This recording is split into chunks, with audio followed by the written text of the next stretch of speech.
বলবো নাকি? বলবো। সূরা নিসা আয়াত 151, উলাইকা হুমুল কাফিরুনা হাক্কান। কি বলতেছেন আল্লাহ? উলাইকা হুমুল কাফিরুনা হাক্কান, ওরা হচ্ছে হক্কানি কাফের। হক্কানি কাফের কে বলেছেন? জোরে সবাই বলেন, কে বলেছেন? আল্লাহ বলতেছেন ইসলামী দলের আমির, ইসলামী দলের মুরব্বী, নেতারা, অনুসারীরা তারা কাফের কাফের কাফের। কারণ তারা নামাজ রোজা নিয়ে সন্তুষ্ট, কোরআনের সংবিধান তারা চায় না। যারা আল্লাহর আইন চায় না, যারা নামাজই পড়ে না, তাদের কথা নাই, কিন্তু বেনামাজির কথা বলছি না। শোনেন ভালো করে বোঝেন, আমার পর রাগ করে কি লাভ? আমি তো দলিল বলছি কোরআন থেকে। বাহাস করবেন আসেন, এই সিতাবগঞ্জের ওলামা ইকরামকে কাঁধে ডাকবেন আসেন। আমার কোরআন হলো দলিল, সহিহ হাদিস হলো দলিল। আমি হাদিসও পড়বো একটু পরে। এমন একটি হাদিস যেটা বুখারীতে আছে, আবু দাউদে আছে, নাসাইতে আছে, ইবনে মাজায় আছে। রাগ করবেন কেন ভাই? সাবধান হতে হবে না?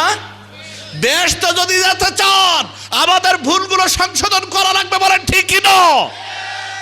আর যারা বেহেশতে যেতে চায় না, তাদের ব্যাপারে তো আমাদের বক্তব্য নাই। আমরা বেহেশতে যেতে চাই, তাহলে আল্লাহর কথা শোনা লাগবে, মানা লাগবে।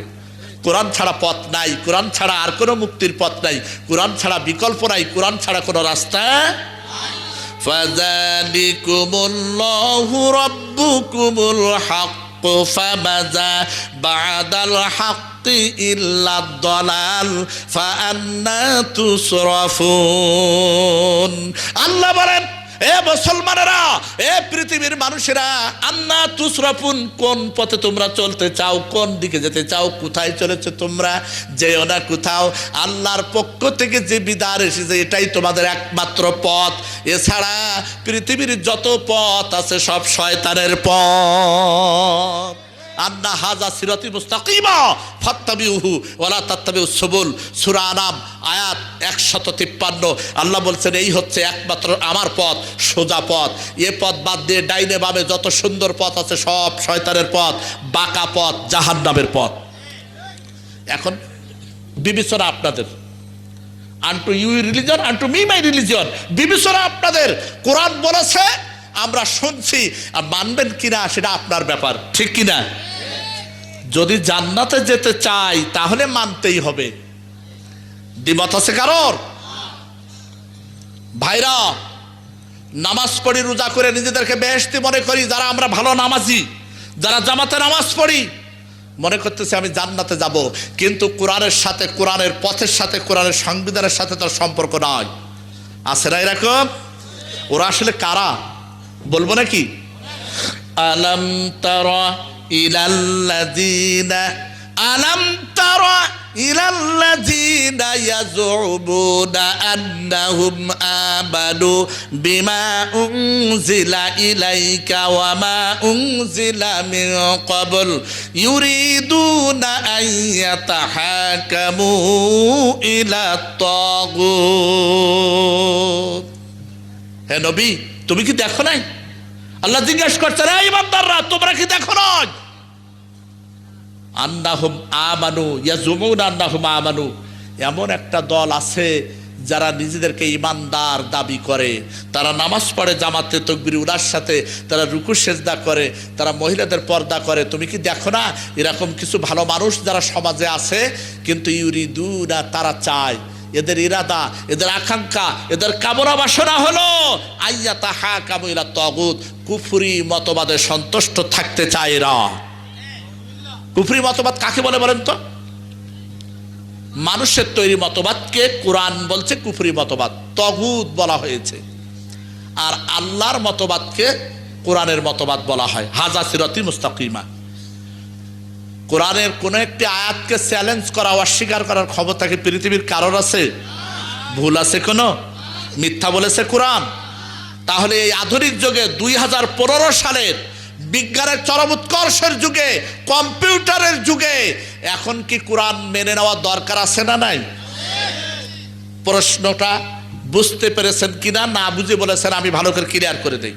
ধরুন আমি নামাজ পড়ি না, করি না, আমি সমাজের একজন সম্মানিত ব্যক্তি, আমার একটা অবস্থান আছে, আমার টাকা পয়সা আছে, আমি শিক্ষিত মানুষের একজন নেতা, চলছি তো ভালোই, অসুবিধা তো তার নাই, সে তো ভালোই চলছে, তার কোনো সমস্যা নাই, আছে না সমাজে? তার পয়সা আছে, ছেলেমেয়েরা বিদেশে পড়ে, তার একটা প্রতিপত্তি আছে, প্রতিষ্ঠা আছে, তার মর্যাদা আছে, ভালো কথা, ভালো কথা। আপনি ভাবতেছেন তাই তো উনি একজন নেতা মানুষ, ওনার পয়সা আছে, কোরআন তো মানে না, নামাজও পড়ে না, কই অসুবিধা তো নাই।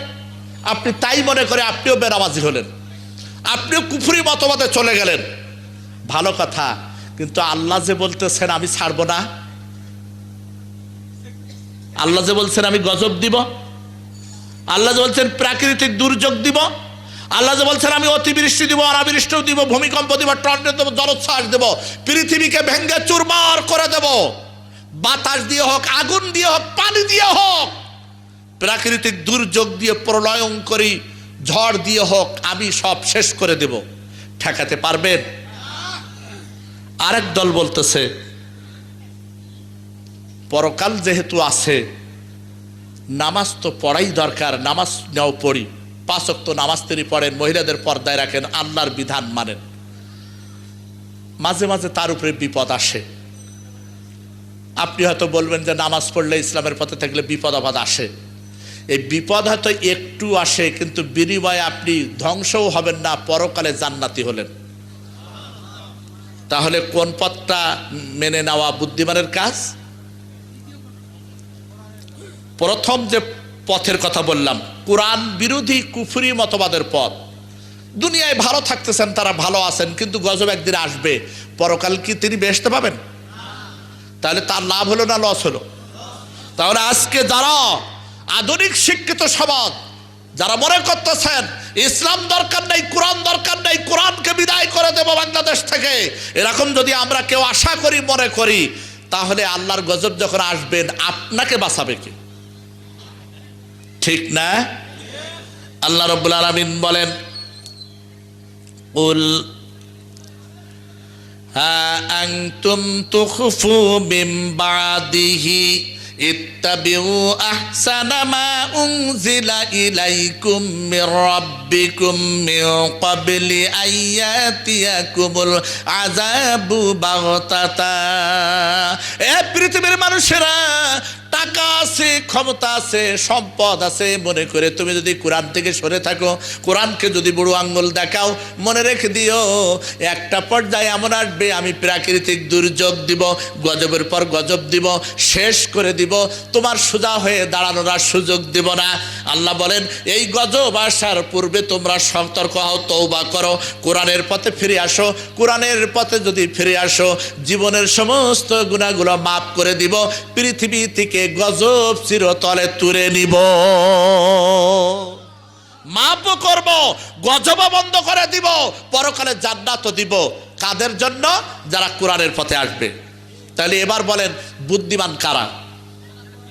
আল কাইয়িসু মান দানা নাফসাহু ওয়া আমিলা লিমা বাদাল মাউত। সাদ্দাদ বিন আওস বর্ণিত হাদিস, রাসূল বলতেছেন বুদ্ধিমান তো তারা যারা কোরআনের বিধান মেনে নেয়, যারা কোরআনকে মেনে আমল করে, যারা ইসলামের নির্দেশ অনুযায়ী জীবন গড়ে, যারা, তারা কি বুদ্ধিমান। ওয়ালা আজিজু মান আতমা হাওয়াহু তামান্না আলাল্লাহ। নির্বোধ হলো তারা বেহেশতের আশা করে কিন্তু কোরআনের বিধানকে অস্বীকার করে, আবার বেহেশতও আশা করে। এরা কি? নির্বোধ। আল্লাহ রাসূল বলেছেন এরা নির্বোধ। আমরা কোন দলে থাকবো? বুদ্ধিমানের দলে না নির্বোধের দলে? আজ থেকে ৩৫০০ বছর আগে ভারতের কপিলাবস্তু নগরীতে এসে ভগবান গৌতম মুনির বললেন, ১০,০০০ ভক্ত নিয়ে বললেন আমি দুনিয়ার থেকে চলে যাব, কিন্তু মুক্তির রাস্তা পাওয়ার জন্য, নাজাতের রাস্তা পাওয়ার জন্য, ক্ষমার পথ পাওয়ার জন্য, ঈশ্বরের হাত থেকে কিছু পাওয়ার জন্য তোমরা মুহাম্মাদের পথ অনুসরণ করো। পৃথিবীতে একমাত্র সঠিক পথের দিশা দেবেন তিনি, যিনি হবেন মুহাম্মদ রাসূলুল্লাহ, তিনি হবেন পৃথিবীর সর্বকালের মহামানব। নিহিতং গহায়ং মহাজনগত সুপন্থা কো হেসমিন প্রথিত লোকে সদ্গুণের গুণী সত্যম ধর্মগ্রস্ত কৃতজ্ঞস্ত সত্যবাক্য দৃঢ়ব্রত উদার আচার সম্পন্ন সর্বভূত হিতেরত বীর্যবাংশোদ্বাদান্যস্ত কষ্টাপি প্রিয় দর্শন জিত ক্রোধ মহান কষ্ট ধীরিতিমান কহন শোক সঞ্জাত রসত কস্মাচ্চ দেবতা বিভ্যতি ক উদারং সমস্ত চৈতরে লক্ষ্যেশ্বরীর অক্ষরে প্রজা অনুগ্রহত করের দিগম সম্পাদনম অনিরাল সূর্যেন্দুষ্কর পন্দ্র সমস্ত ক এত দৃশ্যমং সরতুং তত্ত্বনার তত্ত্বত সামুতে বেশি জ্ঞাতম এবং বিধান নরম কাল করে ক্ষেত্র বাল্মীকি নরদবস বুঝতে পারতেছেন নাকি বহবা দুর্লভা সহিতা তিত্তিতা গুণা 21 মিনিট হে নিরকেশ গুণা এতে সুদুর্লভা ইক্কাকু বংশ প্রভব মোহাম্মদ নাম গুণা করো এবির পেদি কৈশৈ শুভ গুণযুক্ত মহাদ্যুতি নমস্তস্যৈ নম নমঃ সর্বধর্মার পরিত্যাজ মামেকাং শরণাং ব্রজ ওয়াং তাং সর্বপাপেভ্যো মোক্ষয়িষ্যামি মা শুচ যদা যদা হি ধর্মস্য গ্লানির্ভবতি ভারত অভ্যুত্থানাং ধর্মস্য তদাত্তনাং সিরিজাম মহম পরিত্রাণায় সাধুনাং বিনাশায় চ দুষ্কৃতাম ধর্ম সংস্থাপনার্থায় সম্ভবামি যুগে যুগে মধুবর্তিতা দিবাদকরান্তে প্রকৃতিরিতা বিরিশনং বক্ষে সদবে শাস্ত্রের সেরিতা ও যদস্করং পরিভ্রষ্টং মাত্রা হিরং চ যদ্ভবেৎ পূর্ণং ভবতু তৎসর্ব তৎপ্রসাদাৎ সুরেচ্চার লাইলারতি পপম ইলো ইলাহা পরম পদম জন্ম বৈকুণ্ঠ পরপিরতি ও জপিরাম মহামাদম জঞ্জনা উপচ্ছরত নরসং সস্তাবিশ্বতে ষষ্ঠিং সহচ্চেরা নবতিং চকরম আরুষ্মেষুদঘে হোতারমিন্দ্র মহাসুরিন্দ্রা ওয়াল্লং জ্যেষ্ঠং শ্রেষ্ঠং পরমং পূর্ণং ব্রাহ্মণ ওয়াল্লাম আদুল্লা বুক মেকাকম আল্লাহ বুক নিখাতকাম যদা যদা হি ধর্মস্য গ্লানির্ভবতি ভারত তদা তদা বতির জাহম করিষ্যাম্বরী সংখ্যয়ম ভগবান গৌতম মুনির বলতেছেন আমি পৃথিবীতে এসেছি মানুষদেরকে এক আল্লাহর গোলাম হওয়ার দাওয়াত দিতে আলহামদুলিল্লাহ আমি পৃথিবীতে এসেছি সর্বকালের মহামানব মুহাম্মদ রাসূলুল্লাহ সাল্লাল্লাহু আলাইহি সাল্লামের পথে মানুষকে আসার আহ্বান জানাতে আমি পৃথিবীতে এসেছি মানুষকে গজবের হাত থেকে বাঁচাতে আর গজবের হাত থেকে বাঁচবে তারা যারা মুহাম্মাদের পথ মেনে নেবে যারা মুহাম্মাদের ধর্ম মেনে নেবে মুহাম্মাদের সেই আসমানি গ্রন্থকে মেনে নেবে এই হচ্ছে সেই কিতাব হাজা বালাগ যথেষ্ট মানুষের জন্য আজকে মানুষের জন্য যথেষ্ট কোরআন থাকা সত্ত্বেও আমরা আমেরিকার কাছে হাত পাচ্ছি না আমরা ভারতের কাছে হাত পাতি না আমরা রাশিয়া ফ্রান্স চীন জাপানের কাছে হাত পাতি না আমরা পৃথিবীর বিভিন্ন দেশের কাছে হাত পাতি কি না কেন পাতি কারণ হলো এর মধ্যে যে আমাদের ব্যবস্থাপনা রয়েছে এটা আমরা জানি না আমরা পড়ি না পড়ার চেষ্টা করি না আপনাদের উদাহরণ দেই কোরআন পড়ে আল্লাহকে জানতে হবে কেন আল্লাহ জানলে লাভ কি আচ্ছা প্রশ্ন করে জবাব দেন বঙ্গবন্ধু জাতির জনক বঙ্গবন্ধু শেখ মুজিবুর রহমান তার একজন হত্যাকারী বর্তমানে আমেরিকায় পালিয়ে আছে না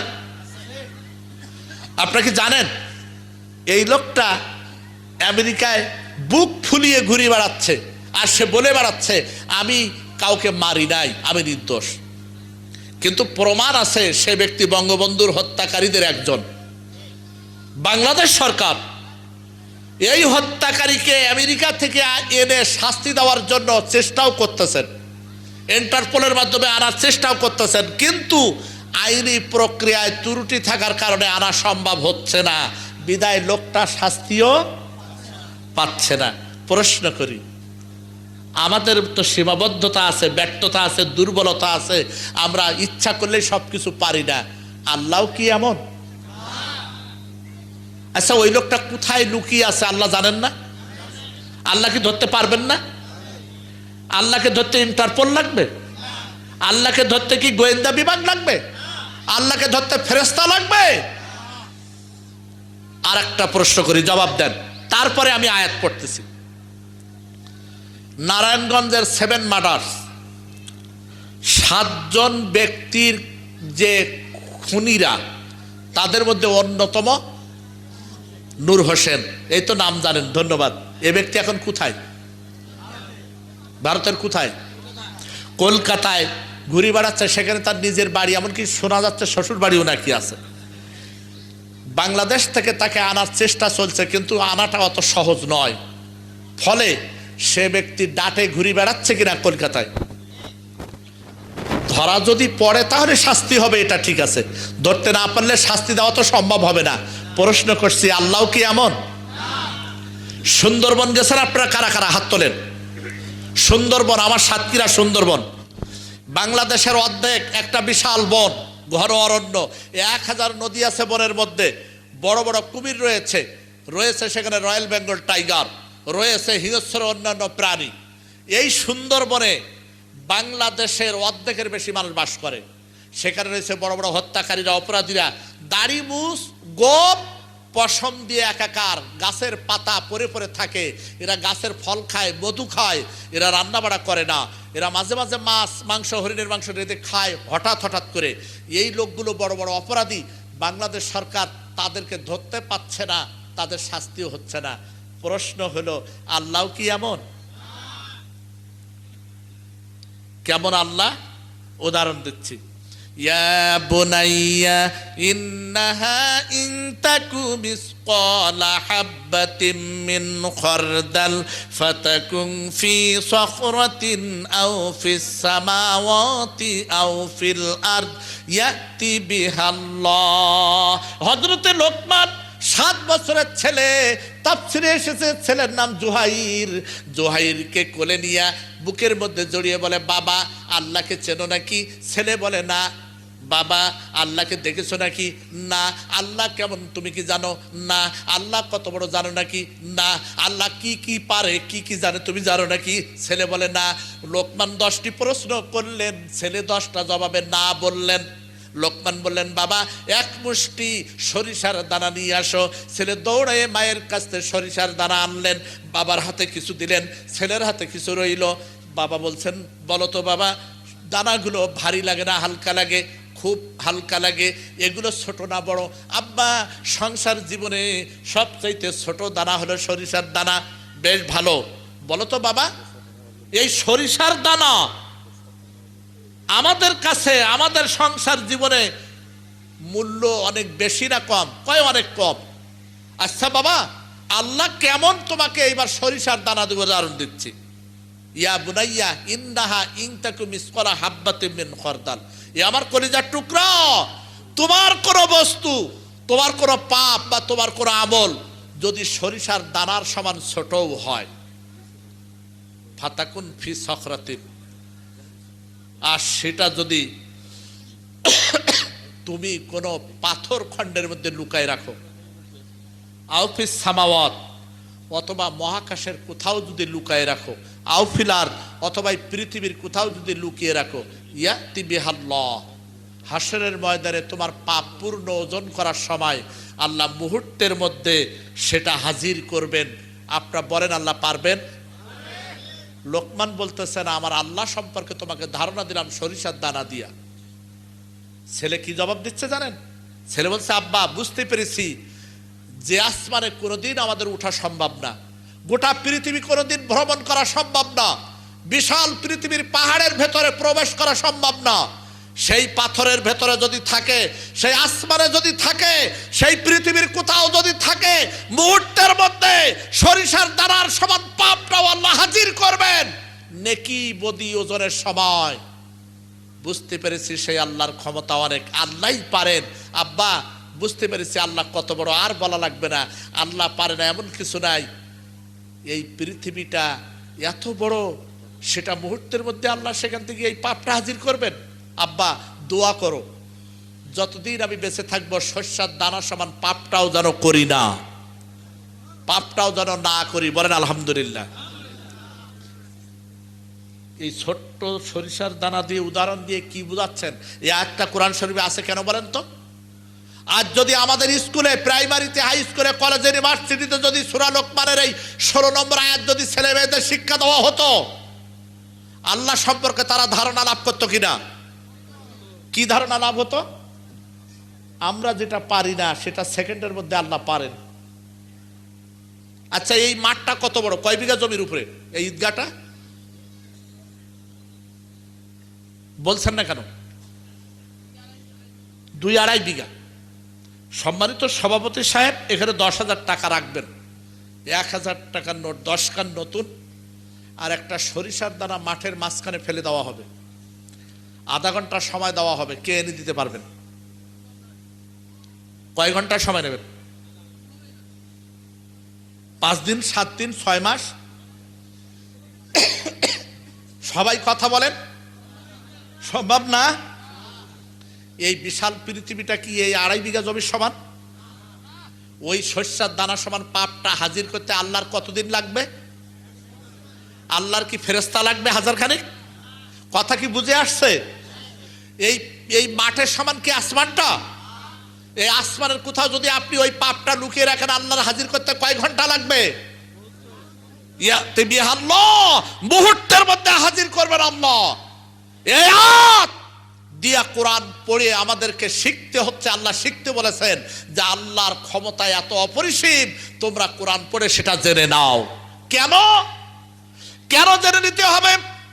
জিনা করার সময় একজন যুবক সুন্দরী যুবতীকে পেয়ে গেল সামনে নির্জনে নিরালায়, মেয়েটাও রাজি, ছেলেটাও রাজি। কিন্তু যদি ওই সূরা লোকমানের 16 নম্বর আয়াতের কথা যদি ওই যুবক জানে বা যদি যুবতী জানে, ওই জিনা করার আগে, পাপ করার আগে 7 বার ভাববে শস্যের দানার সমান পাপও আল্লাহ ছাড়বেন না, আর এটা তো অনেক বড় পাপ, সুতরাং আমি এই পাপ করব না। সে পাপ করবে নাকি পাপ থেকে সরে যাবে? বলেন কোনটা করবে? পাপ থেকে সরে যাবে। মানুষকে খুন করার জন্য রেডি করেছে, সে যদি মনে করে ওই আয়াতটা যদি জানে সরিষার দানার সমান পাপও আল্লাহ ছাড়বেন না, মানুষ খুন করলে আল্লাহ কি করে ছাড়বেন? ওই লোকটা খুন করা ছেড়ে দেবে না খুন করবে? বলেন। সুদের কারবার চলছে সারা দেশে, সুদ কষ্টে কষ্টে সুদ খেতে খেতে মানুষরা শেষ হয়ে গেল, গরিবরা শেষ হয়ে গেল। ওই বড় লোকটা, যে লোকটা সুদ আত্মসাৎ করে, সুদ খায়, ঘুষ খায়, ও লোকটা সুদ নেওয়ার আগে ওই আয়াতটার কথা যদি জানে আল্লাহ সরিষার দ্বারা সমান পাপও ছাড়বেন না, সুতরাং সুদ আমার ছেড়ে দেওয়া লাগবে। বলুন তো, এইভাবে করে যে কোনো পাপ করার আগে আমরা যদি ওই ছোট্ট শস্যের দানার পাপের কথা ভাবি, সূরা লোকমানের 16 নম্বর আয়াতের কথা ভাবি, আমরা পাপ ছেড়ে দেবো কিনা? সবাই জবাব দেন। তাহলে বলেন, পাপ কমবে না বাড়বে? দুর্নীতি কমবে না বাড়বে? হত্যা বাড়বে না কমবে? চুরি বাড়বে না কমবে? জিনা বাড়বে না কমবে? সুদ ঘুষ বাড়বে না কমবে? মানুষ হত্যা বাড়বে না কমবে? ভাইরা আমার, আল্লাহ রাব্বুল আলামিন বলেন লিয়ালামু আন্নামা হুয়া ইলাহু ওয়াহিদ, আল্লাহ যে একজন আছেন ক্ষমতাধর, এটা জানার জন্য তোমরা কোরআন পড়ো। কারণ কোরআন পড়লে আল্লাহকে জানতে পারবে, আল্লাহর ক্ষমতা কত জানতে পারবে। আর আল্লাহর ক্ষমতা যখনই জানতে পারবে, মানুষেরা দুর্নীতি ছেড়ে দেবে। বলেন ঠিক কি না? বাংলাদেশ সরকারের অত্যন্ত ইচ্ছা, সদিচ্ছা বাংলাদেশকে দুর্নীতিমুক্ত করা, ডিজিটাল বাংলা করা, কিন্তু পারতেছে না। কারণ সমাজে কিছু দুর্নীতি পরায়ণ লোক আছে, আছে কিনা? ওই লোকগুলোকে যদি সূরা লোকমানের 16 নম্বর আয়াত জানানো যেত, ওই লোকগুলোকে যদি কোরআন শরীফের ওই 1000 আয়াত পড়ানো যেত, আল্লাহর পরিচয় যদি তাদের দেওয়া যেত, আল্লাহর কসম বাংলাদেশে দুর্নীতি খুঁজে পাওয়া যেত না। এই জন্য কোরআনের শিক্ষা বাধ্যতামূলক করা দরকার। মানুষকে মানুষ বানাতে গেলে কোরআনের বিকল্প নাই, মনে আছে? Let me come to the main point. মানুষকে মানুষ বানাতে গেলে কোরআনের শিক্ষা লাগবেই। আপনি সঙ্গত কারণেই আমি আয়াতটা আজকে তুলে ধরেছি, হাজা বালাগুল লিন্নাস ওয়া লিইউনজারু বিহি ওয়া লিয়ালামু আন্নামা হুয়া ইলাহু ওয়াহিদ ওয়া লিয়াযাক্কারু উলুল আলবাব। জ্ঞানী যারা উপদেশ, কোরআনের উপদেশ গ্রহণ করবে তারা। সবাই কি জ্ঞানী? সবাই কি কোরআনের উপদেশ গ্রহণ করবে? তাহলে আল্লাহ যে একজন আছেন এটা জানার জন্য কোথায় জানতে হবে? পরকাল যে আছে ভয়াবহ, কিয়ামতের শাস্তি ভয়াবহ, আল্লাহ যে ক্ষমতাধর, এটা জানার জন্য কি পড়া লাগবে? আজকের বাংলাদেশে যে দুর্নীতি চলছে, অনাচার চলছে, পাশবিকতা চলছে, জিঘাংসা চলছে, হত্যা চলছে, এসব বন্ধ করতে গেলে শুধুমাত্র অস্ত্র দিয়া, শাসন দিয়া সম্ভব হবে না, কোরআনের শিক্ষাও লাগবে।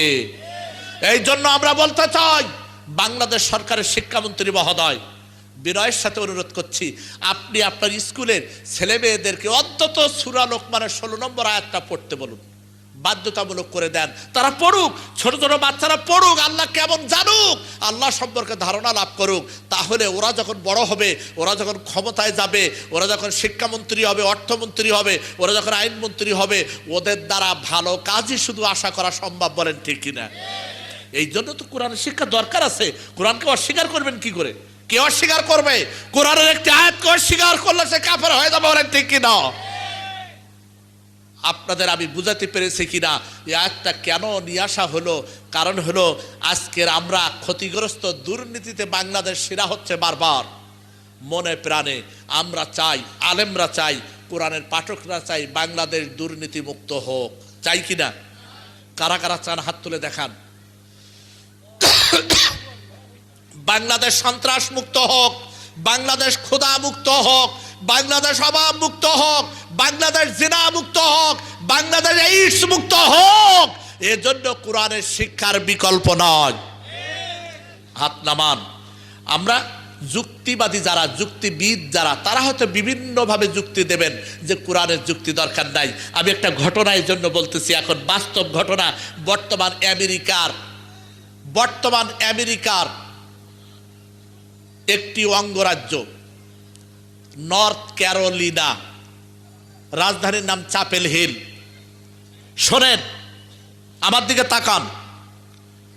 নর্থ ক্যারোলিনা অঙ্গরাজ্যে একটি ইউনিভার্সিটি আছে, 70,000 ছাত্রছাত্রী সেখানে। 10,000 রিপোর্টে দেখা গেছে, জরিপে দেখা গেছে, সমীক্ষায় দেখা গেছে 10,000 ছেলেমেয়ের চরিত্র ভালো।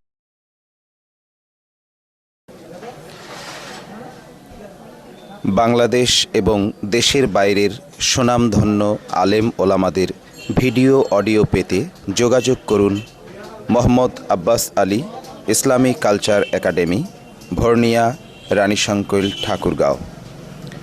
মোবাইল 01713777480 অথবা 0171 লেকচারার অন্যান্য কর্মকর্তা কর্মচারী সবাইকে ডেকে বললেন যে আমার ইউনিভার্সিটির ছাত্রছাত্রীরা নষ্ট হয়ে যাচ্ছে। তারা মদ নিয়ে পড়ে থাকে, নারী নিয়ে পড়ে থাকে, ক্লাস করে না, পরীক্ষা দেয় না, এরা অস্ত্র নিয়ে ঘোরে, এরা আমাদের সাথে খারাপ ব্যবহার করে। এদেরকে ভালো করার জন্য আমি আপনাদেরকে অনুরোধ করছি, আপনারা দয়া করে ভাবুন। আমাদের সন্তানদের বাঁচাতে হবে, বিশ্বকে বাঁচাতে হবে, আমেরিকাকে বাঁচাতে হবে, চ্যাপেল হিলকে বাঁচাতে হবে, আমাদের ইউনিভার্সিটিকে বাঁচাতে হবে, আমাদের জেনারেশনকে বাঁচাতে হবে। এজন্য কি করণীয় আছে আপনারা আমাকে বলুন। এক সপ্তাহ পর ইউনিভার্সিটির পদার্থবিজ্ঞানী ডক্টর কি জানো ওনার সংক্ষিপ্ত নাম হচ্ছে ডক্টর লি।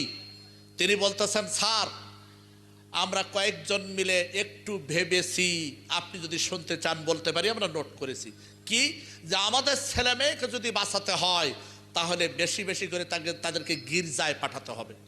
যারা খ্রিস্টান, রোমান ক্যাথলিক, তারা গির্জায় যাবে, তারা প্রার্থনা করবে ঈশ্বরের কাছে, তাহলে ভালো হয়ে যাবে। যারা হিন্দু তারা মন্দিরে যাবে, যারা অন্য ধর্মের তারা প্যাগোডায় যাবে। ধর্ম ছাড়া পথ নাই, ধর্ম ছাড়া মানুষ হবে না। তিনি নোট করে নিলেন। এরপরে মজার ব্যাপার যেটা শরীর শিউরে উঠবে শুনলে, সেটা কি হলো জানেন? ডক্টর ইউনি রবিন ম্যান্ডেলা পৃথিবীর 110টি দেশে সিটি ইস্যু করলেন, কি বোধহয় আরো বেশি দেশে। বিভিন্ন দেশের ইউনিভার্সিটির ভাইস চ্যান্সেলর, বড় বড় বুদ্ধিজীবী, দেশের শিল্পপতি, রাষ্ট্রপ্রধান তাদের কাছে চিঠি লিখে বললেন, আমরা আমাদের জেনারেশনকে বাঁচাতে চাই, পাপ মুক্ত করতে চাই, আমাদের বিশ্বকে বাঁচাতে চাই।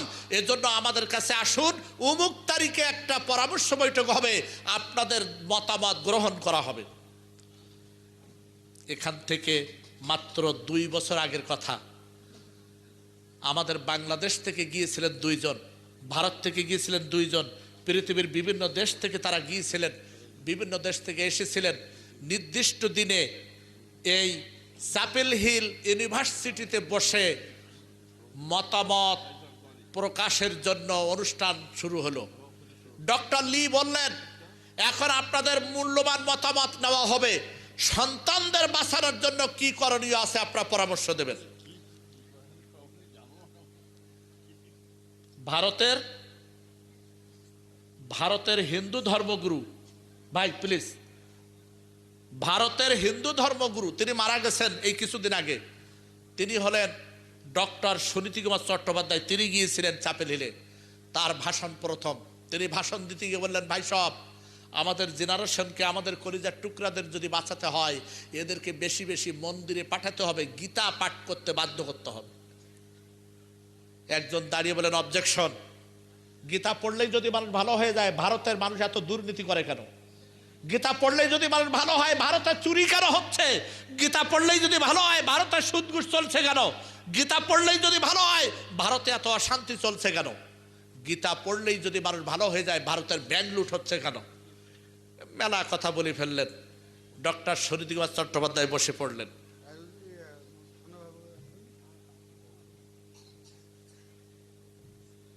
এরপর আমেরিকার ক্যালিফোর্নিয়ার অঙ্গরাজ্যের গভর্নর ডক্টর রোজারিও তিনি দাঁড়ালেন। কালো মানুষ, কৃষ্ণাঙ্গ, চুলগুলো কুচকো, দাঁতগুলো সাদা, সুন্দর চেহারা। তিনি দাঁড়িয়ে বলছেন, আমাদের সন্তানদের যদি বাঁচাতে হয়, তাদের হাতে নিউ টেস্টামেন্ট তুলে দিতে হবে, বাইবেল তুলে দিতে হবে, এদেরকে গির্জায় পাঠাতে হবে। একজন প্রশ্ন করলেন, বাইবেল পড়ালে যদি সন্তানরা ভালো হয়, রাশিয়া, আমেরিকা, চীন, জাপানের ছেলেমেয়েরা এত চোর কেন, ডাকাত কেন, জিনা করতেছে কেন? এদেশের সাধুরা লম্পট কেন? এদেশের ফাদাররা, আর্টরা, কার্ডিনালরা জেনাকার কেন? এইভাবে করে এক একজন এক একটা করে যুক্তি দিচ্ছেন। 10 জন বক্তব্য দিলেন। 10 জনের বক্তব্যে খুব অবাক হবেন শুনলে, 10 জনের বক্তব্যই যুক্তিহীন বলে আউট করে দেওয়া হলো। ভাইরা আমার, নিজেই ডক্টর ইউনিপ রবিন ম্যান্ডেলা ভাইস চ্যান্সেলর তিনি দাঁড়িয়ে বললেন, আপনাদের মূল্যবান মতামত আমরা শুনলাম। আমাদের জেনারেশনকে, আমাদের যুবকদেরকে যদি বাঁচাতে হয়, তাহলে আপনারা বিভিন্ন মতামত দিয়েছেন, কিন্তু আমি একটা মতামত দিচ্ছি। আমি একখানা ধর্মগ্রন্থ পড়েছি। এই ধর্মগ্রন্থ যারা পড়ে তারা কেমন, আমি আপনাদের চোখে আঙ্গুল দিয়ে দেখাই দেব। আমি যেটা বলতে চাই, আমাকে খারাপ মনে করবেন না, আমাকে দালাল মনে করবেন না। সেটা হলো, আমাদের সন্তানদেরকে যদি বাঁচাতে হয়, তাদের হাতে কোরআন শরীফ তুলে দেওয়া লাগবে। খ্রিস্টান পণ্ডিত তিনি নিজেই কোরআনের কথা বলতেছেন। কেমন লাগছে শুনে? অবাক হচ্ছেন না? একজন খ্রিস্টান, একটা ইউনিভার্সিটি ভাইস চ্যান্সেলর, তিনি কোরআনের কথা বলছেন কেন? কেউ প্রতিবাদ করলেন না। যারা এতক্ষণ প্রতিবাদ করতেছিলেন, তারা কেউ প্রতিবাদ করলেন না, কেউ আপত্তি তুললেন না, কেউ বললেন না আপনার কথা মানি না, কোরআন পড়লে মানুষ খারাপ হয়, কথা বললেন না। বরং তিনি বললেন, এই ইউনিভার্সিটি 10,000 ছাত্র ছাত্রী, তাদের চরিত্র ভালো, তারা জিনা করে না, কারণ তারা মুসলমান। তারা সকাল সন্ধ্যায় কোরআন শরীফ পড়ে। রেজুলেশন হলো, পাশ হলো, লেখা হলো সেখানে আগামী 6 মাসের মধ্যে কোরআনের সংক্ষিপ্ত কপি ইউনিভার্সিটির সকল ছেলেমেয়ের হাতে তুলে দিতে হবে। 6 মাস পরে 35টা সূরা নিয়ে সংক্ষিপ্ত তাফসীর লিখে খ্রিস্টান ছেলেমেয়েদের হাতে তুলে দেওয়ার 2 মাস পরে 20,000 খ্রিস্টান ছাত্রছাত্রী ইসলাম কবুল করেছে। খ্রিস্টানরা যদি সন্তানদের বাঁচানোর জন্য, চরিত্র রক্ষার জন্য যদি কোরআন শরীফ হাতে তুলে দিতে পারে, আমরা বাংলাদেশের মানুষ আমাদের সন্তানদের হাতে কোরআন তুলে দিতে পারি না? কোরআন শরীফ পড়লে মানুষেরা মানুষ হয়ে যায়, কারণ কোরআন পড়লে আল্লাহকে চেনা যায়, আল্লাহর ক্ষমতা কত জানা যায়, ঠিক কিনা? একটা প্রশ্ন করি, নামাজ পড়ে যারা আল্লাহকে চেনে, তারা একদল বলে থাকে, আমি এক মৌলানা সাহেবকে ওয়াজ করতে শুনেছিলাম কোনো এক জায়গায়, যে নামাজ, যে যত বেশি নামাজ পড়ে সে তত আল্লাহকে ভয় করে। কথাটা ঠিক না ভুল? কি মনে হয়? না, যে যত বেশি সেজদা করে সে তত আল্লাহকে চেনে, মিথ্যা কথা। এই সূরা ইব্রাহিমের 52 নম্বর আয়াতের বিরোধী কথা, কোরআন বিরোধী কথা, সাবধান হয়ে যান। যে যত বেশি কোরআন পড়বে সে তত আল্লাহকে বেশি চিনবে। আর যারা নামাজ পড়বে, তবে তারা কি, যে যত বেশি সেজদা করবে সে তত আল্লাহকে বেশি করে পাবে। আল্লাহর ভালোবাসা পাবে, আল্লাহর নৈকট্য লাভ করবে, আল্লাহর সাহায্য পাবে, আল্লাহর প্রিয় হবে। তাহলে কোনটা বেশি প্রয়োজন? কোরআন। দুটাই প্রয়োজন। নামাজ না পড়লে আল্লাহকে পাওয়া যাবে না, কোরআন না পড়লে আল্লাহকে চিনাও যাবে না। আল্লাহকে চিনতে হবে, চিনতে গেলে কোরআন পড়া লাগবে। এই কোরআনের সমাজ বাংলাদেশে দরকার। আজ দুর্নীতিমুক্ত বাংলাদেশ করতে গেলে, আমাদের সন্তানদেরকে বাঁচাতে গেলে আমাদের সন্তানদের হাতে কোরআন শরীফ তুলে দিতে হবে। রাজি আছেন? যদি রাজি থাকেন কি করবেন? নিজেরাই তো কোরআন পড়তে জানি না, তাই না? একটি ঘটনা আপনাদেরকে শোনাই। কেন আমাদের যুবকদেরকে কোরআন পড়ানো দরকার, কেন আমাদের যুবতীদের কোরআন পড়ানো দরকার। কলেজ ভার্সিটির কত পার্সেন্ট মেয়ে ইন্টারনেট দেখে, কত পার্সেন্ট ছেলে ইন্টারনেট দেখে চরিত্র নষ্ট করতেছে? কত পার্সেন্ট? 80%। 80% ছেলে মেয়ে নেট দেখে চরিত্র ধ্বংস করতেছে। রাজশাহীতে এক রিক্সাওয়ালা রাত 2টার সময় রিক্সা নিয়ে যাচ্ছে medical college, Rajshahi medical college পাশ দিয়ে। নাম ধরে বলছি বলে আবার কেউ খারাপ কিছু মনে করবেন না, আমি রাজশাহীতে থাকতাম সেই সময়কার ঘটনা। রিক্সাওয়ালাকে ডেকে বলছে আয় তো, কয়েকটা মেয়ে ডেকে বলছে আয় টাকা দিব। কেন টাকা দিবেন? আয় এদিকে আয়, তোর সাথে কথা আছে। যেই কাছে গেছে অমনি হাত ধরে টেনে উপরে 3 তলায় তুলেছে। কয়েকটা মেয়ে তাকে বলছে তোর কাপড় খোল। আমরা আজকে বিএফ দেখেছি, নেট দেখে নিজেদেরকে রক্ষা করতে পারছি না, সহ্য করতে পারছি না, নাউজুবিল্লাহ। আমরা অস্থির হয়ে গেছি, কোনো উপায় নাই। অনেকে অনেক পদ্ধতি অবলম্বন করে। এখানে বাবা আছেন, মারা আছেন, সন্তানরা আছেন, তবু বাধ্য হয়ে বলছি আজকে নেটের কুফল দেখেন। আমরা সহ্য করতে পারছি না, তাই তোর ডেকেছি। ওকে জোর করে ন্যাংটা করলো, ওকে জোর করে সর্বনাশ করালো। এরপরে সে অজ্ঞান হয়ে গেল, আর চলতে পারে না। সকালবেলা সেখান থেকে তাকে সিঁড়ি থেকে নামাইয়ে নিচে ফেলে রেখে দিল। কিছুক্ষণ পর জ্ঞান হলে সে আস্তে আস্তে করে রিক্সা নিয়ে চলে গেল। ঘটনা প্রকাশ হয়ে গেল। ছেলেটা বলছে যে তারা কারণ বলেছে একটাই, তারা নেট দেখে। আজকে নেট দেখে ছেলেরা যেখানে সেখানে হাত লাড়াচ্ছে, মেয়েদেরকে সর্বনাশ করতেছে, নষ্ট করতেছে। এই ছেলেদের, এই মেয়েদের জীবন চরিত্র ধ্বংসের হাত থেকে বাঁচাতে গেলে বলেন কোন বই তুলে দেবেন? অন্য বই তুলে দিলে কি হবে? তাহলে এটা অস্বীকার করেন কেন? আজকে যারা ইফটিজিং করে মাদ্রাসার ছাত্র কয়জন আছে? একজনও দেখাতে পারবেন? একজনও? কলেজ ভার্সিটির ছেলেরা, বেকার ছেলেরা, চরিত্রহীন ছেলেরা ইফটিজিং করতেছে। এই জন্য বলতেছি ইসলামী শিক্ষা, কোরআনের শিক্ষা অত্যন্ত জরুরি, যেটা আমাদের জন্য প্রয়োজন। ভাইরা, এক মাদ্রাসার ছাত্র প্রতিদিন একই পথ দিয়ে একই টাইমে মাদ্রাসায় যায়, প্রতিদিন যায়। ওই প্রাসাদ, রাজপ্রাসাদে রাজকুমারী বাস করে। রাজকুমারী জানলার পাশ দিয়ে প্রতিদিন দেখে সুন্দর যুবক, পাগড়ি পরা, খুব ছোট্ট ছোট্ট দাড়ি, খোসা খোসা দাড়ি কেবল হয়েছে, বড় কিতাব নিয়ে যায়, দেখতে সুন্দর, ফর্সা, লম্বা, রাজকুমারের রাজপুত্রের মতন চেহারা। মেয়েটা প্রেমে পড়ে গেল। কাজের মেয়েকে ডেকে বলতেছে, আমি নামটা পরে বলতেছি, কেন কোরআন শিক্ষা দরকার। এই যুবকরা শুনে নাও, মেয়েদের পিছনে ঘুরঘুর করতেছ, মেয়েদের নিয়ে সর্বনাশ করতেছ। তোমরা মুসলমানের সন্তান, একটু শুনে নাও আমাদের গর্বের ইতিহাস, শোনো আমাদের জীবনটা। রাজকুমারী কাজের মেয়েকে ডেকে বলতেছে, এই ওই ছেলেটাকে, হুজুরটাকে ডেকে আনতো আমার ঘরে। ম্যাডাম কি করে আনবো? বলবি যে রাজকুমারী একটা মাসলা জিজ্ঞেস করবে, না যদি আসে পায়ে ধরবি। কাজের মেয়েটা সামনে গিয়া, আসসালাম আলাইকুম হুজুর, ম্যাডাম আপনার ডাকাছে, আপনাকে কি বলে, কবে বলে একটা মাসলা জিজ্ঞেস করবে, খুব অসুবিধাত পড়ে গেছে, এনা চলেন তো। যে না, আমার সময় নাই। না যাবারে না গিবে, পায়ে ধরি হুজুর, চলেন হুজুর, ম্যাডাম না হলে মুখ ডাঙ্গাবে। ঠিক আছে। প্রাসাদের ভিতরে যে দেখে টেবিলের উপরে মাছ, মাংস, কোরমা, পোলাও, কালিয়া কোপ্তা, হালুয়া, জেদ্দা, রিজালা, কাবাব সব রেডি করা আছে। এখন দামি চেয়ার আছে, হুজুরকে বসতে দেওয়া হয়েছে। হুজুর এক পাশে কিতাব রাখলেন, এরপরে বসলেন। বিভিন্ন খানার গন্ধে অস্থির হয়ে গেছে। রাজভোগ কোনোদিন তিনি খাননি, চোখে দেখেননি। কাজের মেয়ে বলছে, হুজুর আপনার জন্য এগুলো খান, ম্যাডাম আসতেছে। কাজের মেয়ে চলে গেল। কিছুক্ষণ পর রাজকুমারী আসলেন। সুবহানাল্লাহ, ইন্না লিল্লাহ না নাউজুবিল্লাহ, কোনটা বলবেন? শরীরের কাপড় 12 আনা নাই, যেটুকু আছে অত্যন্ত পাতলা, গায়ের চামড়া দেখা যাচ্ছে ভাঁজের সাথে লেগে গেছে। এই ম্যাডাম এসে কয়, হুজুর সেলাই মালাইকুম। যে হুজুর মুই ডাকাছু, মাসলা টাসলা কিছু ন হয়, প্রত্যেক দিন এত্তি দিয়া যান, তা আপনাকে দেখি মোক ভালো লাগিছে, মুই আপনাকে ভালোবেসে ফেলাছু, মুই আপনাকে ছাড়া বাঁচিম না।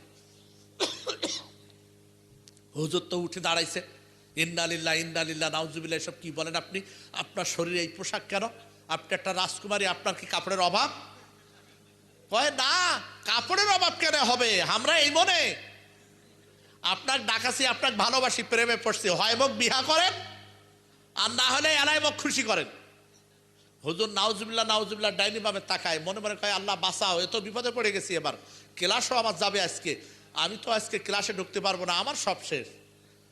বুদ্ধি বের করছে, আল্লাহকে বলছে আল্লাহ বাঁচাও আমাকে, আল্লাহ আল্লাহ এই নারীর ফিতনা থেকে আমাকে বাঁচাও। এই যুবকরা শোনো, আর যারা কলেজ ভার্সিটিতে চিঠি লেখো, আর যারা মোবাইলে রাত দিন ধরে কথা বলো, একটু করে শুনে নাও, মুসলমানদের চরিত্র শুনে নাও, ইসলামের চরিত্র শুনে নাও। ছেলেটা কাঁদতেছে আল্লাহর কাছে, আল্লাহ আমি তাহাজ্জুদের নামাজ পড়ি, আমি তোমাকে ভয় করি, তোমাকে আমি জানি তুমি ভয়ঙ্কর শাস্তিদাতা, তুমি আমাকে হেফাজত করে নারীর ফিতনা থেকে, আমার মাথায় বুদ্ধি দাও, এর হাত থেকে বাঁচার উপায় বলে দাও। মাথায় একটা বুদ্ধি এসে গেছে, আল্লাহ দোয়া কবুল করেছেন, আলহামদুলিল্লাহ। পাপ থেকে কেউ যদি বাঁচার জন্য চেষ্টা করে, আল্লাহ বলে লানা দিয়ান না হুম সুবুলানা, আমি তাদেরকে পথ দেখিয়ে দেই, বলুন আলহামদুলিল্লাহ। ছেলেটার মাথায় বুদ্ধি আসলো, ছেলেটা বলছে ম্যাডাম আপনার সাথে কথা পরে হবে, মুইয়ানা ল্যাট্রিন যান, পায়খানা ঘরটা না দেখে দেন। তো ম্যাডাম কাছে প্রাসাদের পায়খানা ঘর তো দূরে থাকে না, পালাবার বুদ্ধি করছেন, ওইলা হবে না, দরজা জানলা সব বন্ধ, এই যে ল্যাট্রিন ঘরের ভিতরে, এখন আধুনিক যুগ, ল্যাট্রিন তো এখন ঘরে ঢুকিছে নয়। হুজুরের চালাকি খাটলো না, তারপরেও পায়খানার মধ্যে ঢুকলেন তিনি। পায়খানায় ঢুকে, পায়খানা তো আসলে লাগে নাই, হাগা না লাগলে হাগা যায়, দাঁড়ে দাঁড়ে আকাশে তাকে কয় আল্লাহ আল্লাহ এই মেয়েটার হাত থেকে বাঁচাও, আল্লাহ আমার ইজ্জত বাঁচাও, কিয়ামতের দিন আমি নবীর সামনে মুখ দেখাবো কি করে, নবীর সামনে দাঁড়াবো কি করে, যদি আজ আমার চরিত্র নষ্ট হয়, আমি জান্নাত থেকে বঞ্চিত হয়ে যাব আল্লাহ। এরপরে তিনি পায়জামা খুলে বসে কিছুক্ষণ কুতিয়ে কুতিয়ে কুতিয়ে, হাগা তো লাগে নাই, মিথ্যায় আনা বেড়াইছে, ওইটুকু বাম হাতের আঙ্গুলে নিয়া ওইভাবে তিনি পায়জামাটা পরে তাড়াতাড়ি রাজকুমারীর পাশে এসে দাঁড়ালেন। দাঁড়িয়ে জামায় টামায় সব জায়গায় লাগাই বেড়ান শুকুরানা আতর। রাজকুমারী কয়, ওই শালার মৌলবি, মুই তো এমনি মৌলবি দেখি পাও না, মুই তো ওখানে আলাদা মনে করছো নু, বাঘ শালার মৌলবি, নোংরা মৌলবি, গেদড়া। দরজা খুলে দিয়েছে রাজকুমারী নিজে, এই তো গেল বেরিয়ে, বেরিয়ে চলে গেছে বাড়িতে, যেয়ে গোসল করেছে, কাপড় চাপড় চেঞ্জ করেছে, আবার আলাদা কাপড় পরে এবার মাদ্রাসায় গেছে, তাতে 3 পিরিয়ড কি 2 পিরিয়ড চলে গেছে। হুজুর আর ক্লাসে ঢুকতে দেয় না। আসবো হুজুর, না তোমাকে এখানে আসতে হবে না, চলো প্রিন্সিপাল চেম্বারে তোমার বিচার করব। তুমি প্রতিদিন দেরি করো, আজকে বেশি দেরি করেছো, কি পাইছো তুমি? এই মাদ্রাসার 30,000 ছাত্র, মিশরের কথা বলছি, 30,000 ছাত্র, সেরা ছাত্র তুমি, সকল প্রশ্নের জবাব দিতে পারো তুমি, ভালোবাসি আমরা সবাই তোমাকে, তুমি মাথায় ছুড়েছো সেজন্য, চলো প্রিন্সিপাল চেম্বারে। হাত ধরে টানতে টানতে প্রিন্সিপাল চেম্বারে নেওয়া হলো। প্রিন্সিপাল হুজুর মোহতামিম হুজুরকে বললেন, হুজুর প্রতিদিন ক্লাসে দেরি করে আসে, আজকে 3 পিরিয়ড নষ্ট করেছে, এর দেখা দেখি আরো অনেক ছাত্র নষ্ট হয়ে যাচ্ছে, একে বিদায় করে দেন, এ ছেলেটা মাথায় উঠেছে, বেয়াদব হয়ে গেছে, ক্লাস করতে চায় না, আমার মনে হয় আমাদেরকে ওর ভালো লাগে না, ও নিজেকে অনেক কিছু মনে করে, এ যদি থাকে মাদ্রাসার পরিবেশ নষ্ট হবে। প্রিন্সিপাল বললেন, বাবা তোমার বিরুদ্ধে অভিযোগ প্রায় শুনি, সকল শিক্ষক এসে আস্তে আস্তে তার বিরুদ্ধে সকলের অভিযোগ একই, যে হুজুরে দেরি করে আসে, ক্লাস করে না ঠিক মতো। প্রিন্সিপাল বলে, বাবা তোমার বিরুদ্ধে মুহাদ্দিস মুফাসসিররা অভিযোগ করেছেন, কারণটা কি, তুমি কেন দেরি করো বলবা নাকি? ছেলেটা কেঁদে ফেলেছে, কেঁদে বলে, হুজুর আল্লাহর কসম গোপন কথা বলতাম না, আপনি জিজ্ঞেস করলেন বলে বলতেছি।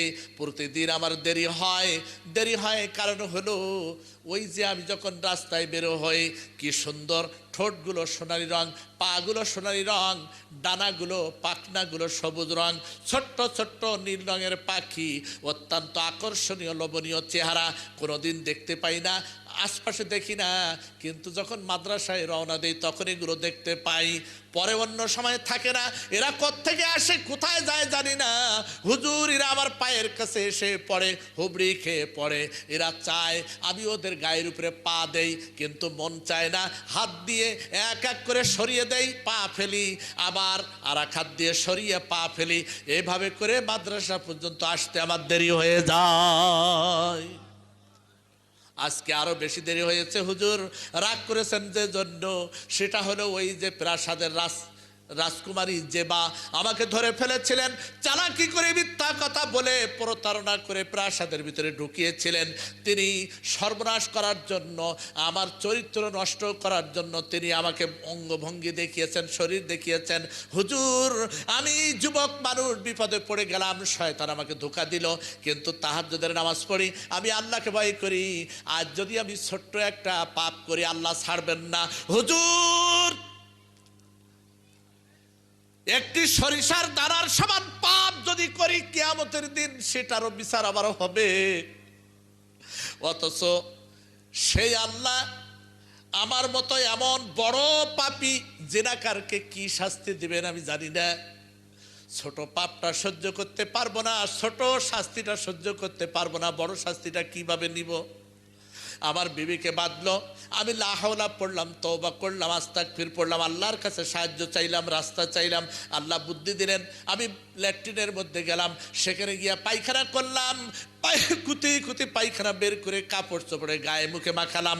এরপরে যখন আমি পায়খানা ঘর থেকে বেরিয়ে আসলাম, রাজকুমারী আমাকে দরজা খুলে তাড়িয়ে দিয়েছে ঘৃণা করে। হুজুর বাড়িতে চলে গেলাম, গোসল করলাম, আবার কাপড় চোপড় বদলিয়ে ওই পাখিদেরকে ঠেলে ঠেলে আবার মাদ্রাসায় আসতে হলো, এজন্য বেশি দেরি হয়ে গেছে। হুজুর মাপ চাই, আমাকে তাড়িয়ে দেবেন না, আমি কোনো অন্যায় করি নাই। প্রিন্সিপাল সাহেব দপ্তরিকে ডেকে বলে ঘন্টা পিটাও, ঘন্টা পিটিয়ে দেওয়া হলো। হাজার হাজার ছাত্র মাদ্রাসার হল রুমে ঐক্যবদ্ধ হয়ে গেল। এরপরে প্রিন্সিপাল সাহেব মুদাররিসিন কিরাম ওই ছাত্রকে নিয়ে উঁচু একটা জায়গায় দাঁড় করিয়ে দিয়া প্রিন্সিপাল সাহেব বলতেছেন, ও মাদ্রাসার ছাত্ররা, বেহেশতি মানুষ দেখবে নাকি দেখে নাও, বেহেশতি মানুষ যদি দেখো দেখে নাও। আমরা হাদিসে পড়েছি মাদ্রাসায় যখন রওনা দেওয়া হয় ফেরেশতারা পাখির আকার ধারণ করে, ফেরেশতারা পাখা বিছাইয়ে দেয়। আমরা শুধু শুনেছি, কোনোদিন চোখে দেখি নাই। আজকে দেখে নাও, এই ছাত্র তোমাদের বড় ভাই, সে যখন রওনা দেয় তার সামনে ফেরেশতা এসে পাখার ডানা বিছাইয়ে দেয়। এরকম বেহেশতি মানুষ কোথায় দেখবা? আরো শুনে নাও, এই ছেলেটার গা দিয়া আমি আল্লাহর নবীর ঘিরান পাচ্ছি। ভাইরা আমার, এই ছেলেটা আর কেউ না, ছেলেটা হচ্ছে ইমাম গাজ্জালী।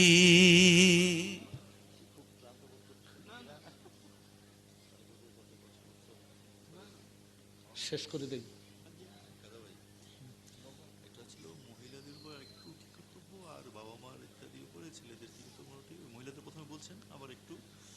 কালেকশন হবে না, কালেকশন দরকার নেই, আপনি এটা বলি মোটামুটি আধ ঘন্টার মধ্যেই।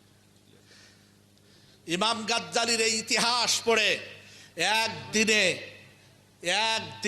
আমেরিকায় 500 যুবক ইসলাম কবুল করেছে।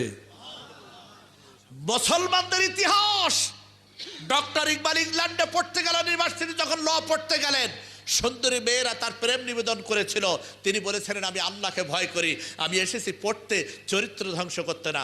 ও মুসলমান যুবকরা, আজকে আমাদের চরিত্রের বিপর্যয় ঘটিয়েছো তোমরা। এর জন্য অনুরোধ করছি, অভিভাবকদের বলছি, ছেলেদেরকে মেয়েদেরকে কোরআন শরীফ পড়ান, তাদের অনুরোধ করুন, তাদের বুঝান, ভালোবাসুন, গায়ে মাথায় হাত বুলিয়ে দেন, তারা যেন কোরআন পড়তে অভ্যস্ত হয়। পড়তে যদি না পারে তাদের কোরআন সহি করে তেলাওয়াত শেখান। এটা অত্যন্ত প্রয়োজন। এটা প্রয়োজন আছে কিনা বলেন? প্রয়োজন নাই? প্রয়োজন আছে। এটা আমরা কবে করব বলেন? কবে করব? ছেলে নষ্ট হয়ে গেল, মেয়ে নষ্ট হয়ে গেল, আফসোস করতেছেন আপনারা, কিন্তু নষ্ট কেন হলো তার কারণটা জানেন না? তার কারণ হলো তাদের হাতে আমরা কোরআন শরীফ তুলে দেই নাই। ঠিক কিনা বলেন? তাহলে আমাদের বাংলাদেশকে যদি বাঁচাতে হয়, বাংলাদেশের আমাদের সন্তানদের বাঁচাতে হবে। আমাদের সন্তানদের যদি বাঁচাতে হয়, সন্তানদের হাতে কোরআন শরীফ তুলে দিতে হবে। এই ব্যাপারে একমত সবাই? সবাই একমত? মা বোনেরা, আপনারা আপনাদের সন্তানদের হাতে কোরআন শরীফ তুলে দিন, তাদেরকে আজান হলে মসজিদে যেতে বলুন। আপনি মাতাই কি উজুর পানিটা তার সামনে দিন, বাবা বলে লক্ষ্মী সোনা বলে আদর করে খাওয়াই দিয়া তাকে মসজিদে পাঠান। এভাবে করে সন্তানদেরকে ইসলামী মাইন্ডে তৈরি করুন, তাদেরকে কোরআন শরীফ পড়তে বলুন, তাদেরকে মাদ্রাসায় পাঠান। বয়স হয়েছে তাই কি দরকার হলে আলেম বাড়িতে এনে পড়ান। যেভাবে হোক ছেলে মেয়েদেরকে কোরআন শিখাতেই হবে, নইলে কিন্তু বাংলাদেশে গজব আসবে। আমরা গজব চাই? গজবের হাত থেকে যদি বাঁচতে চাই, আমাদের বাঁচার পথ কি? কোরআন। সবাই বিশ্বাস করি? সবাই বিশ্বাস করি। আর প্রাকৃতিক দুর্যোগ, অতিবৃষ্টি, অনাবৃষ্টি, ভূমিকম্প, টর্নেডো, জলোচ্ছ্বাস এবং যত ধরনের গজব আছে, অসুখ বিসুখ আছে, অভাব অনটন আছে, সব কিছুর হাত থেকে বাঁচতে গেলে কোরআন ছাড়া পথ নাই। আজকে যারা মনে করতেছেন বাংলাদেশে কোরআন দরকার নাই, ভালোই তো আছি, গজব তো আসে না, আপনি অপেক্ষা করুন, আপনার জন্য গজব আসবেই। আর আপনার জন্য তো আসবেই, আরো ভালো মানুষরা ধ্বংস হয়ে যাবে। পাপ করবেন আপনি, আপনার জন্য ভালো মানুষরা কেন ধ্বংস হবে? কিয়ামতের দিন আপনি জাহান্নামে যাবেন। এজন্য অনুরোধ করতেছি, আমরা কোন দল, বাংলাদেশের আওয়ামী লীগ, বিএনপি, জাতীয় পার্টি, জামাতে ইসলাম, পীর মুরিদ, তবলিগ জামাত, ডান দল, বাম দল, মধ্যম দল, বাংলাদেশের কোন দল আমরা জাহান্নামে যেতে চাই না। আমরা চাই, আমরা সবাই মিলে বেহেশতি হতে চাই। আর বেহেশতি হতে গেলে অবশ্যই কোরআন তুলে নিতে হবে। যে কোরআন নাজিল হলো আসমান থেকে নবীর কাছে, যে কোরআনের সমাজ ব্যবস্থা কায়েমের জন্য নবীর মতো মানুষের দাঁত ভাঙতে হয়েছে, রক্ত ঝরাতে হয়েছে, সেই ইসলাম আজকে বিদায় নিক, এটা কি আমরা চাই? ইসলামকে রক্ষা করতে গেলে কোরআন পড়তে হবে। কোরআন যদি না থাকে ইসলাম থাকবে? ইসলামের মূল কি? সবাই বলেন, ইসলামের মূল কি? ইসলামের মূল হলো কোরআন। আল্লাহ রাব্বুল আলামিন কি সুন্দর করে বলতেছেন আমাদেরকে, হাযা বালাগুল লিন্নাসি ওয়ালিয়ুনজারু বিহি ওয়ালিয়ালামু আন্নামা হুয়া ইলাহু ওয়াহিদ ওয়ালিয়াযাক্কারা উলুল আলবাব। আল্লাহ বলতেছেন এই হলো একমাত্র কিতাব যা মানুষের বাড়ি বাড়ি পৌঁছে দেওয়ার জন্য। মানুষের বাড়ি বাড়ি পৌঁছে দাও, বালাগুন মানে পৌঁছে দেওয়া, বালাগুন নাম যদি টান দিয়ে পড়েন হলো যথেষ্ট। এটা মানুষের জীবনকে সুন্দর করবে, মানুষরা আল্লাহকে চিনবে, পরকাল সম্পর্কে সাবধান হবে, দোজক থেকে বাঁচার জন্য মানুষরা সাবধান হবে। দোজক থেকে বাঁচতে গেলে, পরকালের কঠিন শাস্তি থেকে রক্ষা পেতে গেলে, আল্লাহর শাস্তি থেকে বাঁচতে গেলে কোরআন পড়া লাগবে ভাইরা। এই জন্য এই আয়াতটা আমি তুলে ধরলাম। আসেন আমরা সবাই কোরআন পড়ি। আধুনিক যুগটাই কি, কম্পিউটারের যুগটাই কি, নামাজ কি বাতিল হয়ে গেছে নাকি বলেন? নামাজ বাতিল হয়ে গেছে, রোজা বাতিল হয়ে গেছে। আজকে একদল বুদ্ধিজীবী আমাদেরকে বোঝাতে চায় নামাজ দরকার নাই, রোজা দরকার নাই, নবী দরকার নাই। তাদের কথা ঠিক না আল্লাহর কথা ঠিক? আল্লাহর কথা ঠিক। ভাইরা, বাংলাদেশে কোরআনের বিরুদ্ধে ষড়যন্ত্র চলছে কিনা বলেন? রসুলের বিরুদ্ধে ষড়যন্ত্র চলছে কিনা? রসুলের বিরুদ্ধে লেখালেখি হচ্ছে কিনা? রাশিয়ায় রসুলকে নিয়ে কার্টুন তৈরি করা হয়েছে, হয় নাই? রসুলকে বাংলাদেশে কুত্তা বলা হয়েছে, রসুলকে বাংলাদেশে বেয়াদব বলা হয়েছে, রসুলকে অসভ্য কথা বলে গালি দেওয়া হয়েছে, তার স্ত্রীদেরকে কটাক্ষ করা হয়েছে। আমরা চাই রসুলকে মেনে নিয়া এই অপরাধের কাফারা আদায় করা। আর যারা রসুলের সাথে বেয়াদবি করতেছে তাদের অ্যারেস্ট করা হোক। কারা কারা চান? সবাই চান? হাত সোজা করেন। কেন?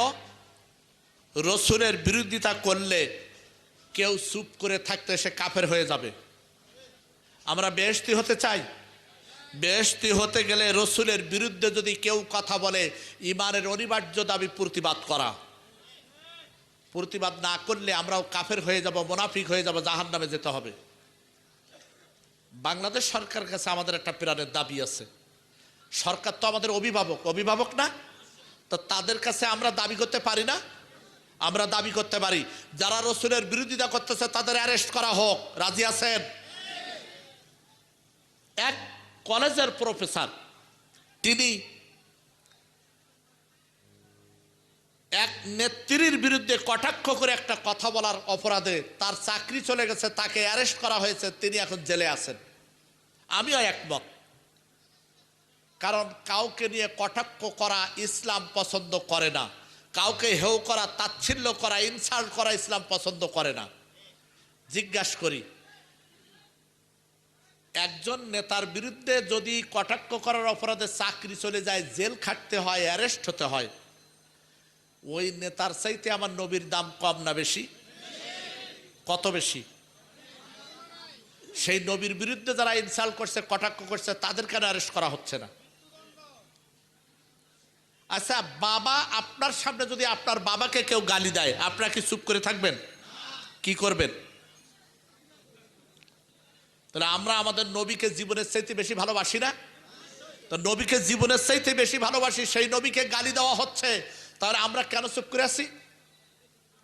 ঈমান এমন একটা বিষয়, ঈমানের অনিবার্য দাবি হলো প্রতিবাদ করা। কথা বুঝে আসছে? শুধুমাত্র তসবিহ নিয়া, শুধুমাত্র মসজিদে মসজিদে ঘুরলে জান্নাতে যাওয়া যাবে না। মুত্তাকি কারা? টুপি নিয়া, পাগড়ি নিয়া, দাড়ি নিয়া, ঘোমটা দিয়া মসজিদের কোণায় বসে থাকা, তসবিহ নিয়ে আল্লাহ আল্লাহ করা, এদেরকে আল্লাহ মুত্তাকি বলেন নাই। মুত্তাকি বলেছেন যারা অন্যায়ের প্রতিবাদ করে। মুত্তাকি বলা হয়েছে আল্লাহর আইন কায়েমের জন্য যারা জিহাদে অংশ নেয়, তাদেরকে বলা হয়েছে মুত্তাকি। সূরা তাওবা আয়াত নম্বর 44। লা ইয়াস্তাযিনুকাল্লাযীনা ইউমিনুনা বিল্লাহি ওয়াল ইয়াউমিল আখির আইয়ুজাহিদু বিআমওয়ালিহিম ওয়া আনফুসিহিম ফি সাবিলিল্লাহ ওয়াল্লাহু আলিমুম বিল মুত্তাকিন। আল্লাহ বলেন, এ মুসলমানেরা, যাকে তাকে মুত্তাকি বলো না। ওই ঘোমটা দিয়েছে, পাগড়ি পরেছে বলে মুত্তাকি বলো না। তাহাজ্জুদ নামাজ পড়লেই মুত্তাকি হওয়া যাবে না। মুত্তাকি হবে তারা কিয়ামত সম্পর্কে যাদের ধারণা সঠিক আছে, আল্লাহকে যারা বিশ্বাস করে, পরকাল যারা বিশ্বাস করে, আর জান আর মাল দিয়া আল্লাহর রাস্তায় জীবন দেওয়ার জন্য যারা সংগ্রাম করে, আল্লাহ বলতেছেন ওই মুজাহিদরা হলো মুত্তাকি। তাই বলছি ভাইরা, মুত্তাকি যদি হতে চান, মুজাহিদ হতে হবে। আল্লাহর জমিনে আল্লাহর দিন কায়েমের জন্য ময়দানে কাজ করতে হবে। রাজি আছেন কিনা? যদি এই কাজ না করেন, শুধু নামাজ পড়ে জান্নাতে যেতে পারবেন না, কোনো দলিল দেখাতে পারবেন না।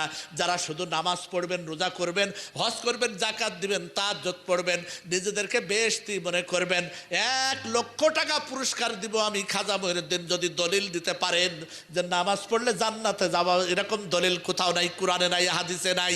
আল্লাহ রাব্বুল আলামিন কি বলতেছেন? জান্নাতি কারা? আম হাসিবতুম আন তুতরাকু ওয়া লাম্মা ইয়ালামিল্লাহুল্লাযীনা জাহাদু মিনকুম। আল্লাহ বলতেছেন সূরা তাওবা আয়াত নম্বর 16, এ মুসলমানেরা, এ নামাজিরা, তুমি কি করে হিসাব করে নিলে? নামাজ পড়েছো বলে তোমাকে জান্নাতে যেতে দেবো কে বলেছে? রোজা রেখেছো বলে জান্নাতে যেতে দেবো কে বলেছে? হজ করেছো বলে জান্নাতে যেতে দেবো কে বলেছে? তুমি তাহাজ্জুদ পড়ো বলে তোমাকে জান্নাতের রাস্তায় ছেড়ে দেওয়া হবে তোমাকে কে বলেছে? তুমি কিভাবে হিসাব করেছো? তুমি আওয়াবিন পড়ো, চাষ পড়ো, ইশরাক পড়ো, তেলাওয়াত করো বলে তোমাকে জান্নাতে যেতে দেওয়া হবে, জান্নাতে ছেড়ে দেওয়া হবে তোমাকে কে বলেছে? না, নামাজ পড়লেই জান্নাতে যাওয়া যাবে না, রোজা রাখলেই জান্নাতে যাওয়া যাবে না, হজ করলেই জান্নাতে যাওয়া যাবে না, যাকাত দিলেই জান্নাতে যাওয়া যাবে না। তবে জান্নাতে কারা যাবে? আবার বলছি সূরা তাওবা আয়াত নম্বর 16, আল্লাহ বলেন ওই নামাজিরা জান্নাতে যাবে, ওই রোজাদাররা জান্নাতে যাবে, ওই হাজি জান্নাতে যাবে, ওই তাবলিগ জান্নাতে যাবে, ওই পীর মুরিদ জান্নাতে যাবে, ওই সমস্ত পরেজগার মুত্তাকিরা জান্নাতে যাবে যারা আল্লাহর জমিনে আল্লাহর দিন কায়েমের জন্য সংগ্রাম করবে।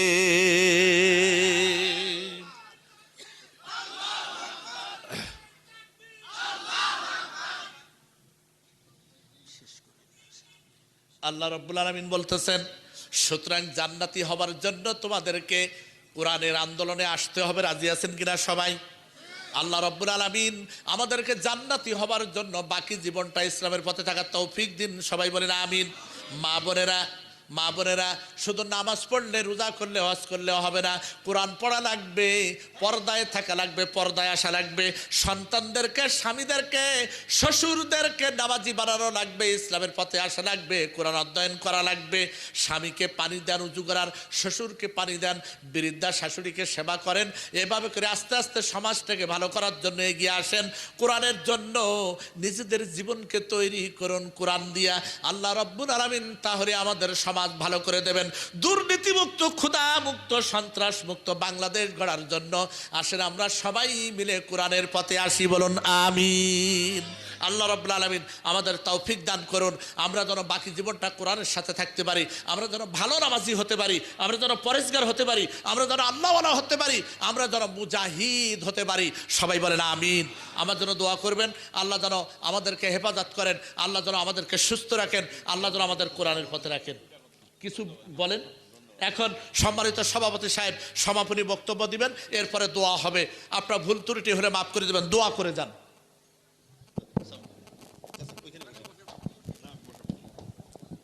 বিসমিল্লাহির রহমানির রহিম।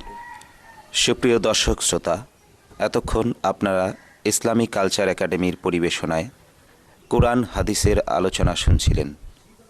আল্লাহ আপনাদের উত্তম কল্যাণ দান করুন, আমিন। আমি চিরদিনই তোমার পথে পথিক হয়ে বেঁচে থাকবো, কবু যাব না বিপথে। যে থাকলা নীলাঞ্চনা পেতে হয়, আমি চিরদিনই তোমার পথে পথিক হয়ে বেঁচে থাকবো, আমি চিরদিনই তোমার পথে পথিক হয়ে বেঁচে থাকবো, কবু যাব না বিপথে। যে থাকলা নীলাঞ্চনা পেতে হয়।